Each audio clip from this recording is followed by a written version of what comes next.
How you doing? Another day in the park, another story of my life.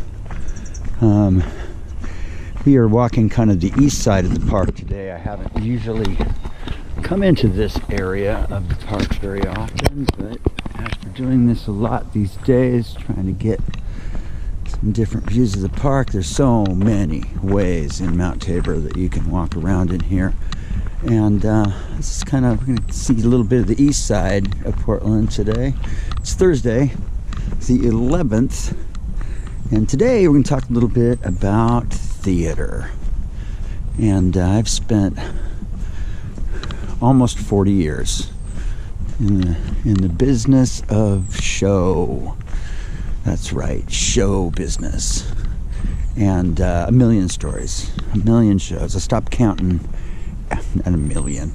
After 300, I stopped counting my shows, and that was decades ago. So, who knows?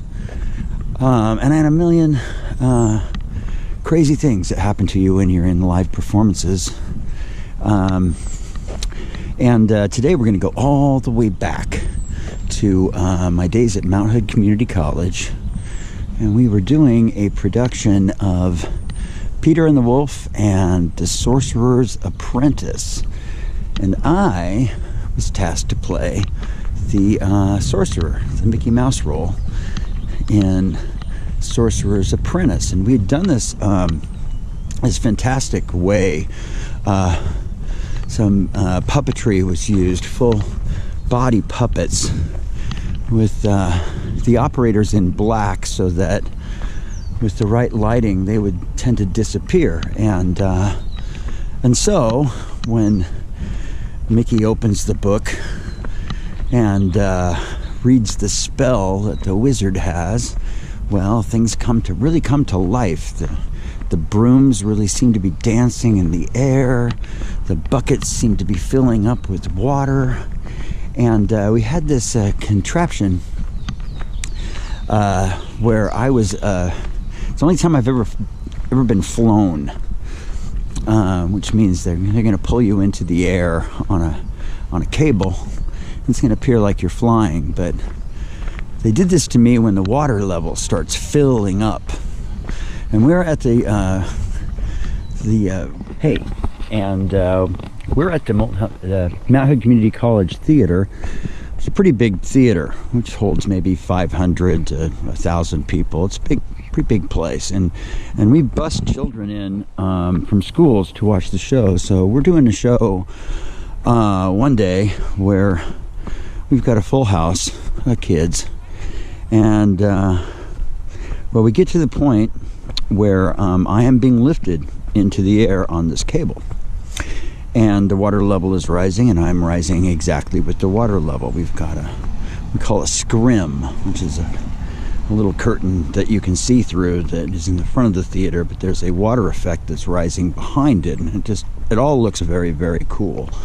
And it really looks like I am rising with the water, and the water level is filling up the entire room. And the theater is very tall, and we built the set to where there's this big doorway at the very, very, very highest point of the proscenium. And this way is going to take us right out of the park. So we're going to turn back around, go this way. Anyway, so at one point, when I get to the highest point of the water and the highest point of the cable drop, what is supposed to happen in that moment is that the wizard would appear in that very high doorway.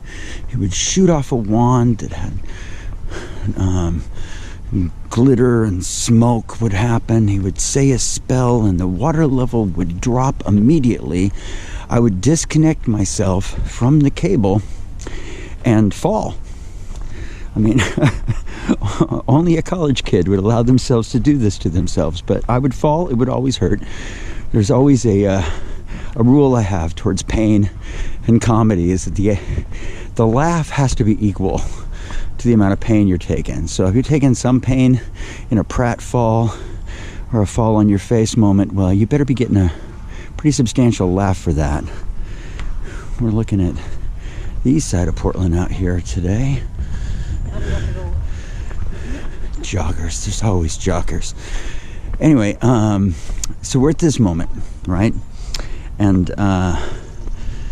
we get to the top and the water level, and I can hear the rickety built staircase that goes up behind the doorway, and the guy, Dan Shambaugh, I think his name was, well, he climbs to the very top of this thing, and I could hear him coming up as I'm being lifted in the air because it's a rickety staircase.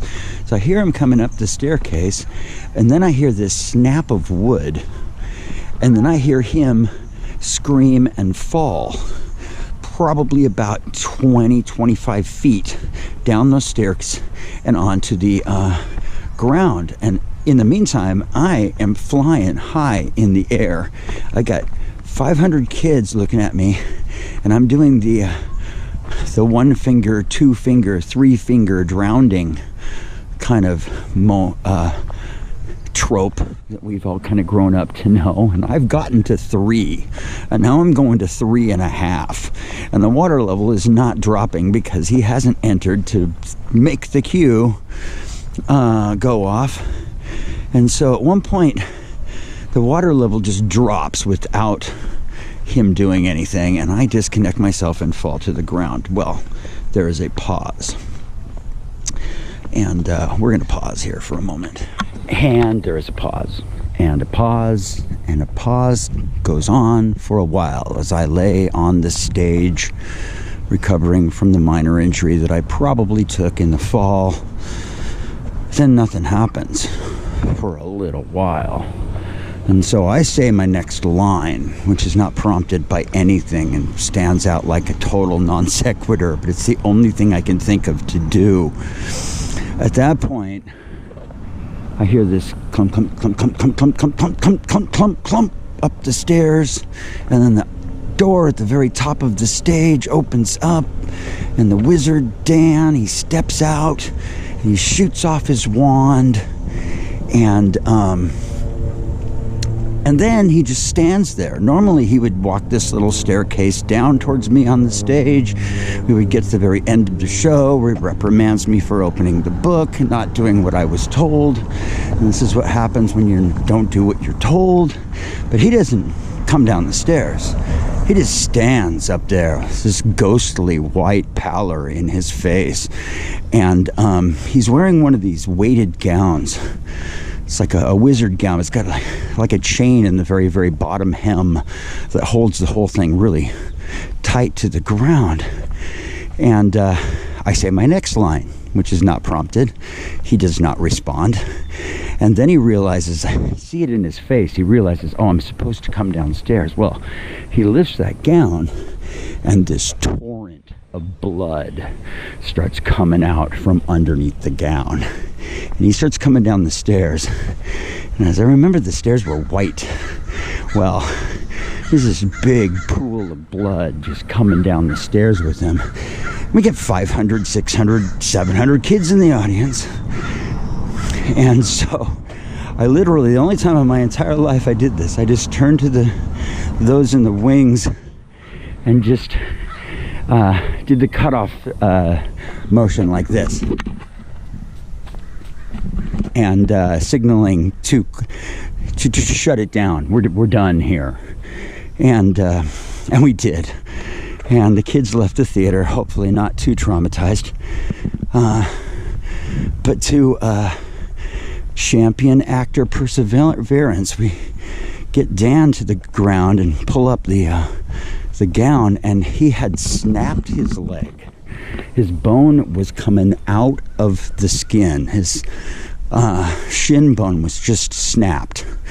And he, even after having done that in that fall, knew that he couldn't let Mickey Mouse drown in front of 800 kids.